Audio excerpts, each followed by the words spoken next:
Comment arbitrer entre croissance et rentabilité? C'est tout l'intérêt de la Rule of 40 que je vous présente aujourd'hui.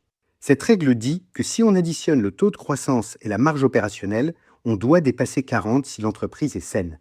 Le taux de croissance est la variation sur un an de l'ARR, le Annual Recurring Revenue, ou revenu annuel récurrent.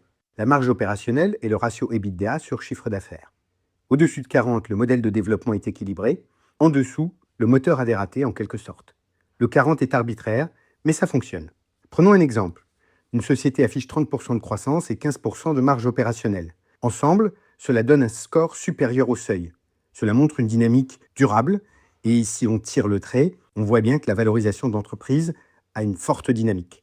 Mais pour comprendre si cette performance repose sur une vraie efficacité, il faut aller plus loin que le ratio. On peut utiliser deux autres indicateurs. Le premier est le burn ratio. Il mesure combien de cash est consommé pour maintenir la trajectoire. Pratiquement, on divise la consommation nette de trésorerie par le revenu récurrent ajouté sur une période donnée. Un burn ratio inférieur à 2 montre une discipline correcte pour une start-up early stage. Au-dessus, l'entreprise avance surtout grâce au cash brûlé. Le second indicateur est le magic number, qui mesure l'efficacité commerciale. On compare le revenu récurrent gagné sur un trimestre aux dépenses commerciales du trimestre précédent. Un magic number autour de 0,7 montre que l'effort commercial produit un revenu suffisant. Si le magic number est en dessous de 0,5, chaque euro d'acquisition produit trop peu de revenus. Les écarts de valorisation reflètent souvent la position d'une entreprise par rapport à la Rule of 40. Dans nos marchés non cotés, on considère qu'une société qui dépasse le seuil de 40 peut se valoriser 8 à 10 fois l'ARR, alors que la moyenne du secteur est plutôt à 6 fois l'ARR actuellement. Chez Newfund, nous utilisons cette logique même pour les sociétés qui ne sont pas SaaS. Nous calculons la croissance sur le chiffre d'affaires des 12 derniers mois et la marge sur la consommation de cash opérationnel.